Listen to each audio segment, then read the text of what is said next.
Hai guys, welcome back with me, Rio Gandhi. Jadi gue bikin segmen baru di YouTube gue. Kita buatnya namanya Tanya Rio Gandhi. Jadi di mana gue merasa sangat-sangat bersalah banget guys kalau misalnya gue nggak ngejawab pertanyaan-pertanyaan kalian. Memang sering gue untuk ngejawab lewat reply, tapi terkadang ada beberapa pertanyaan-pertanyaan teman-teman di sini gue buatin videonya juga. Tapi ada juga pertanyaan dari teman-teman semua di sini yang nggak bisa gue jawab teman-teman. Kenapa? Bukannya gue nggak mau jawab. Pertama, itu harus gue jawab lewat video, tapi kayaknya videonya terlalu pendek kalau misalnya gue cuma jawab pertanyaan kamu doang. Yang kedua, terkadang pertanyaan kalian tuh tenggelam. Tenggelamnya dalam artian kenapa? Kalian komen di video-video yang udah lama banget.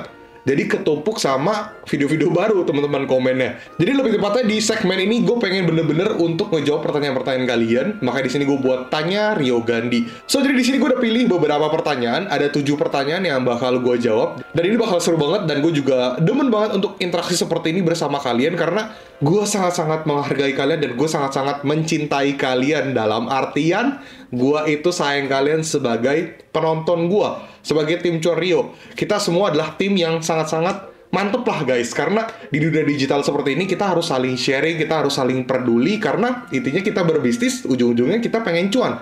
Mungkin one day kita akan kerja sama bareng, mungkin one day kita akan bertemu, jadi gue pengen interaksi sama kalian lebih dalam lagi. So, kita langsung mulai aja ke Tanya Rio Gandhi. Request konten buat orang awal bikin usaha, itu apa aja yang harus dipersiapkan dan dilakukan agar toko kita bisa mendapatkan banjir orderan? Hehe, terima kasih Ko, semoga sehat selalu. Dari Raffi 805. Oke, buat teman-teman di sini juga semoga sehat selalu dan juga buat Raffi 805.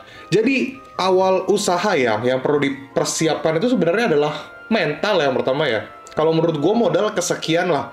Karena menurut gue itu mental yang paling diperlukan. Kenapa?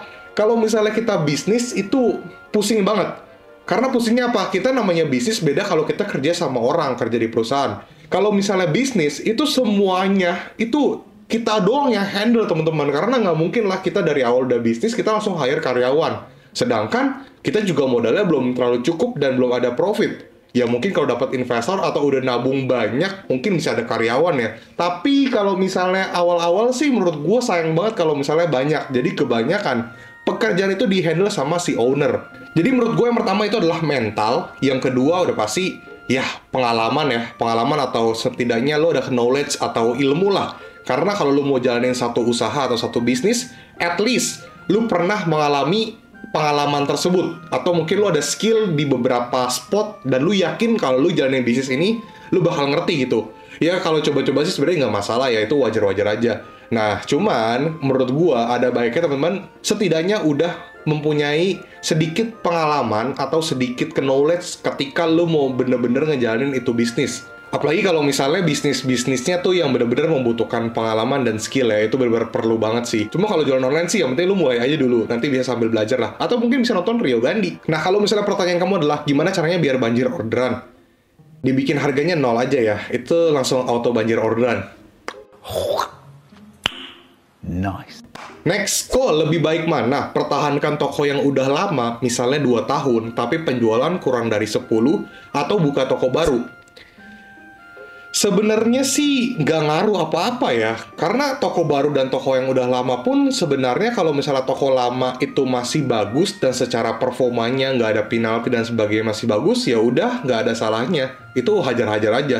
Cuman kalau misalnya menurut kamu kayaknya udah capek banget, kayak udah berantakan banget produknya yang dijual, berantakan lah. Pokoknya kayak ribet gitu untuk otak-atiknya, ya udah kalian mending buat toko baru aja. Apalagi kalau misalnya tokonya tuh udah kayak didiemin lama banget, kayak banyak penalti, terus performanya juga buruk banget, ya udah mending ganti baru.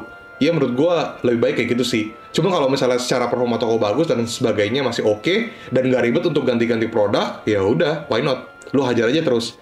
Dan orderan kurang dari 10 sebenarnya ya masih bisa lu tingkatin lagi. Berarti yang salah itu bukan tokonya, tapi mungkin produk lu atau mungkin strategi jualan lu yang kurang baik. Dari Slayer Upload, mau ikut kelas, kontaknya kemana? Ke sini ya.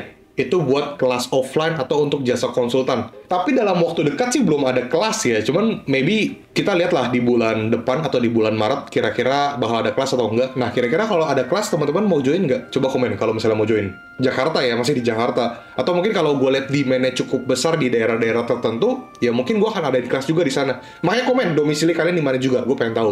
Dari Raffi Fauzan 8428. Kok kalau buka toko baru, ulasan masih dikit. Udah pakai iklan masih di bawah sama kompetitor yang udah banyak ulasannya. Itu gimana ya kok ngakalinnya? Gini, memang namanya kalau kita jualan suatu produk, itu udah banyak banget kompetitornya. Hampir kayak setengah atau 50-70% lah. Itu udah pasti rata-rata orang udah pada jual lah. Terus apalagi kalau misalnya kita beradu sama seller-seller yang penjualannya udah banyak banget, yang ulasannya udah banyak banget. Itu kita harus ngapain lah intinya gitu ya. Jadi yang pertama itu kalian harus menggunakan foto yang berbeda. Basic ya, memang basic. Cuman foto berbeda ini sangat berpengaruh teman-teman. Lalu yang kedua, sebisa mungkin ada kata kunci yang tidak dipakai sama si kompetitor. Si yang ulasannya udah banyak itu. Yang ketiga, lu buat brand sendiri sih. Lu buat brand sendiri, lu jadiin official store, atau kalau di Shopee, lu jadiin Shopee Mall, ya untuk ngelawan mereka. Tapi menurut gua sih, harga atau ulasan memang berpengaruh. Cuman kalau misalnya lu bisa build dan optimasi dengan baik, ujung-ujungnya pun lu tetap bisa laku. Karena banyak banget toko-toko klien yang gua handle, itu ada beberapa produk yang masih nge-resell, bahkan ada yang kompetitor jualnya lebih murah, tapi dia tetap bisa laku. Jadi, menurut gua tetap bisa lo optimasi kalau misalnya lu emang udah berusaha. Dari Stanley Bryan 1946, kok bid dan kata kunci sendiri itu sifatnya tetap atau ganti-ganti terus sih tiap periode atau evaluasi tertentu. Kalau ngomongin bid dan kata kunci, ya memang rada pusing ya. Cuman sebenarnya gini guys, bid dan kata kunci memang harus kita gonta-ganti terus. Ya dalam artian kalau kata kunci udah bagus sih, ya udah kita diemin. Paling tambahin kata kunci baru. Tapi kalau bid memang harus sekarang kita mainin. Kayak sometimes bidnya harus kita pantau misalnya berapa?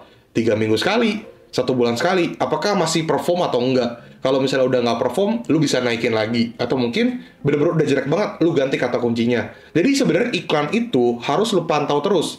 Meskipun iklan lu udah bagus, tetap lu harus perhatiin. Karena namanya produk itu ada masanya, teman-teman. Atau kata kunci juga ada masanya. Jangan sampai ketika lu nggak perhatiin, terus momentumnya habis. Nah, kacau tuh. Produk yang tadinya bestseller, drop langsung. Jadi, ya make sure kalian selalu perhatiin iklan kalian sih.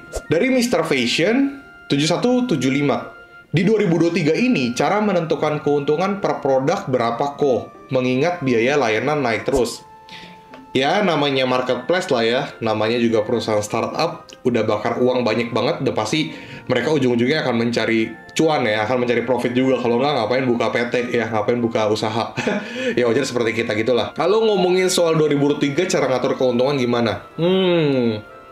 Nggak ada keuntungan yang pasti ya. Kalian sendiri sebagai owner yang dapat menentukan kalian mau profit di angka berapa. Jadi menurut gue terserah kalian, asalkan itu masih masuk akal. Atau misalnya lu mau profit 100%, ya silahkan. Kalau misalnya emang produknya berpotensial, dan lu yakin lu bisa jual di profit 100%, ya why not? Karena sampai hari ini pun, gue banyak produk yang profitnya bervariasi.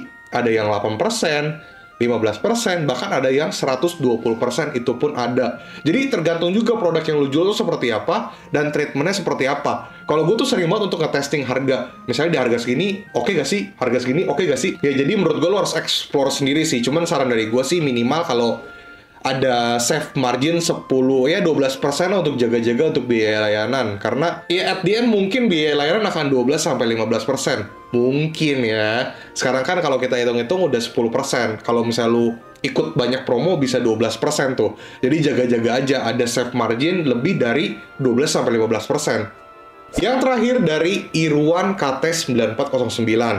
Lebih bagusan dropship sih menurut gua. Soalnya pelajaran ini dapat lebih banyak di dropship. Setuju nggak setuju? Kan ada banyak ilmu-ilmu yang nggak bisa lu dapat kalau misalnya lu juga bukan dropship. Memang kalau dropship itu kita kayak lebih lihai ya, lebih pinter, dimana kita kok bisa nih jual profit tinggi-tinggi, padahal ya walaupun kita jual produknya sama tapi profit kita bisa tinggi. Ya itu memang akal-akalan dropship sih. Tapi ada satu sisi dimana kalau misalnya lu reseller, lu ada brand dan sebagainya, akan banyak sekali ilmu-ilmu yang lu nggak bisa dapat di dunia dropship. Tapi memang kalau dari sisi dropship memang banyak banget yang bisa lu pelajarin, karena Ya namanya kita nggak punya barang, kita nggak punya modal, jadi kita pikirkan berbagai cara supaya produk kita tetap bisa laku, yaitu dropship. So guys, itu adalah Tanya Rio Gandhi. Jadi udah jawab 7 pertanyaan. Kalau misalnya teman-teman ingin bertanya, silahkan komen aja, karena gue akan mulai rutin untuk ngebuat Tanya Rio Gandhi. Ya minimal seminggu 1 kali ya kita buat video-video seperti ini, karena kayaknya asik juga untuk ngejawabin pertanyaan kalian lewat video seperti ini.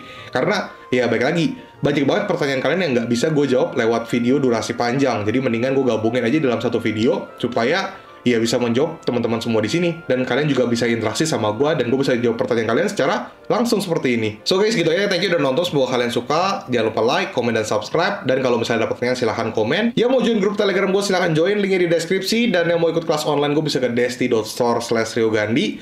Dan yang mau nanya-nanya soal jasa konsultan atau kelas offline gue bisa ke nomor ini. Nomor ini ya guys. Oke, sekali lagi gue ucapkan terima kasih. Semoga membantu, dan sampai bertemu di video-video selanjutnya. Dan jangan lupa untuk nonton video-video gue yang lainnya. Rio Gandhi, peace out.